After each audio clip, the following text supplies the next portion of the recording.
भारत ने पाकिस्तान को Asia cup cricket match में बुरी तरह शिकस्त दी। मैच से पहले और मैच के बाद न तो भारतीय कप्तान सूर्य कुमार यादव ने न ही इंडियन टीम ने पाकिस्तान से हाथ मिलाया। ऐसे में पाकिस्तान की जमकर भद पिट चुकी है। पाकिस्तानी बल्लेबाज भारतीय बॉलर्स के आगे लाचार नजर आए। हाफते पाकिस्तान 128 रन ही बना सका, जिसके जवाब में भारत ने तूफानी शुरुआत की और एक तरफा अंदाज में 15 ओवर में ही मुकाबला जीत लिया। कप्तान सूर्या ने छक्का मारकर जीत दिलाई। इसके बाद सीधे ड्रेसिंग रूम में चले गए। सूर्या ने पाकिस्तानी खिलाड़ियों से हाथ नहीं मिलाया, न ही भारतीय टीम पाकिस्तानी खिलाड़ियों से हाथ मिलाने नीचे आई। यहां तक कि ड्रेसिंग रूम का दरवाजा भी बंद कर लिया गया। लेकिन पाकिस्तान की बेइज्जती यही नहीं रुकी। इसके बाद मैच प्रेजेंटेशन में आए भारतीय कप्तान सूर्य कुमार यादव ने पहलगाम हमले के पीड़ितों के प्रति अपनी एकता जताई। देश की सेना को ये जीत समर्पित की। सूर्या ने मैच प्रेजेंटेशन में क्या कहा, हम आपको दिखाते हैं। आप निश्चित रूप से इसे जीतना चाहते हैं और जब आप इसे जीतते हैं तो आपको खुशी होती है। एक बॉक्स जिसे मैं हमेशा टिक करना चाहता था वह था वहां टिके रहना और अंत तक बल्लेबाजी करना। पूरी टीम के लिए हम सोचते हैं कि ये सिर्फ एक और खेल है।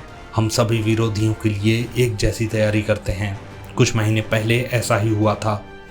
चैंपियंस ट्रॉफी जीतने वाली टीम ने मैच सेट किया।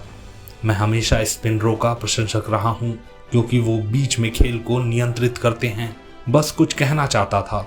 एकदम सही अवसर और समय निकालकर हम पहलगाम आतंकी हमले के पीड़ितों के परिवारों के साथ खड़े हैं और इस जीत को अपने देश के सेना के जवानों को समर्पित करते हैं।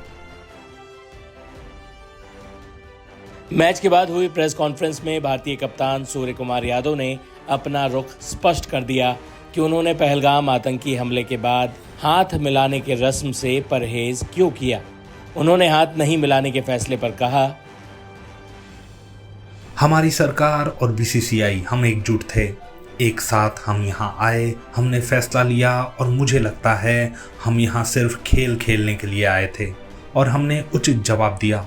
मुझे लगता है कि जीवन में कुछ चीज़ें खेल भावना से आगे हैं।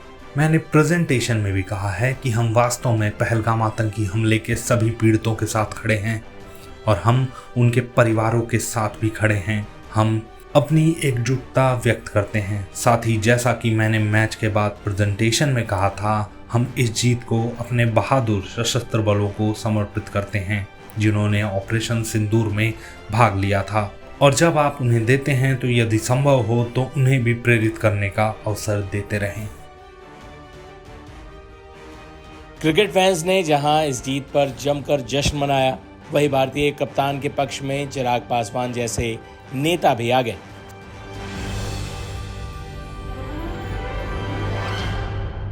भारत की एक बड़ी जीत हुई है पाकिस्तान के खिलाफ एशिया कप में खेलते हुए, और जिस तरीके से कप्तान साहब के द्वारा इस जीत को समर्पित किया गया है उन पीड़ितों के प्रति जिन्होंने अपनों को खोने का काम किया।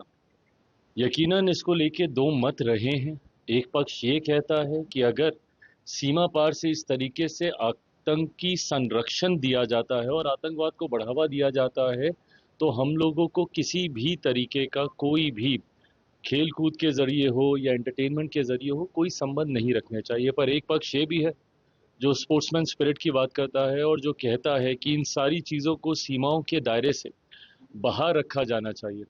बहरहाल दोनों पक्षों का सम्मान करते हुए आज खुशी इस बात की है कि जिस सोच के साथ इस खेल को खेला गया उसमें हम लोग पूरी तरीके से खरे उतरे और उसके बाद जिस तरीके से इस जीत को समर्पित किया गया उनकी भावनाओं को मद्देनजर रखते हुए, जिनमें संभवतः इस बात को लेकर चिंता थी कि जिन्होंने हमारे अपनों को खोने का काम किया उनके साथ हम लोग अगर आज भी खेल कूद के संबंध जारी रख रहे हैं तो ये उचित नहीं है।